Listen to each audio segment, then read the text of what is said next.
যদি আমি বলি শুধু একটা স্যান্ডউইচকে ভুল জায়গায় ফেলার জন্য আপনার 2 বছরের কঠোর পরিশ্রম এক নিমেষে ভেস্তে গেল, আপনি কি মানবেন? এমনই কিছু হয়েছিল লিওনার্দো নোটারবাটলোর সাথে। ও সালটা 2003 বেলজিয়ামের অ্যান্টওয়ার্প ডায়মন্ড সেন্টারে চুরি হয় প্রায় $100 মিলিয়ন বেশি হিরে। আমাদের কাহিনীর নায়ক লিওনার্দো বাবু ছিলেন এই চুরির মাস্টারমাইন্ড। লিওনার্দো নিজেকে জুয়েলারি ব্যবসায়ী সাজিয়ে ভল্টের ঠিক ওপরের ফ্লোরে একটা অফিস ভাড়া নেয়। তারপরে দীর্ঘ 2 বছর ধরে চলে পরিকল্পনা। তবে কাজটা মোটেও সহজ ছিল না। এই ডায়মন্ড সেন্টারের নিরাপত্তার জন্য প্রায় 10খানা লেভেল ছিল। Detector, motion sensor, light sensor, electronic infrared sense, এরকম উন্নত মানের নিরাপত্তা ব্যবস্থা এই সেন্টারে ছিল।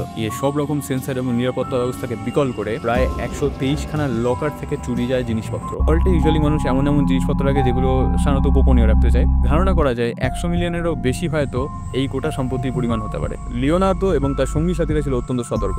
তাই যে অ্যাপার্টমেন্ট ওরা চুরির সময় ভাড়া নিয়েছিল সেখান থেকেও তারা সব রকম জিনিসপত্র তুলে নিয়ে চলে যায়। কিন্তু তারা একটা ভুল করে, ক্যাম্প নামে একজন লোকাল হান্টার এবং ল্যান্ড ওনারের প্রপার্টির ভেতর দাঁত খাওয়া স্যান্ডউইচ এবং ওখান থেকে যে যে নথিপত্রগুলো ছিল সব ফেলে রেখে চলে যায় এবং ভাবে সেগুলো ডিসপোজ হয়ে গেছে। কিন্তু ক্যাম্প সেটা খুঁজে পায়। এই কাগজপত্রগুলোতে সেই ডায়মন্ড সেন্টারের নাম দেখতে পেয়ে তাদের মনে খটকা জাগে এবং তারা পুলিশকে ডাকে। সেই সূত্র ধরে গ্রেফতার হয় এই ঘটনার অন্যতম উদ্যোক্তারা। যেহেতু তারা চুরি করার সময় কোনো রকম ভায়োলেন্সের ব্যবহার করেনি, তাই কোর্ট তাদেরকে ন্যূনতম 5 বছরের সাজা দেয়। এছাড়াও যে চুরির যে মাল সেটা খুঁজে পাওয়া যায়নি এখনো পর্যন্ত। আপনাদের মধ্যে যদি কেউ এই চুরি যাওয়া জিনিসগুলো খুঁজে পান তাহলে আপনারা কি করবেন? কমেন্টে জানান।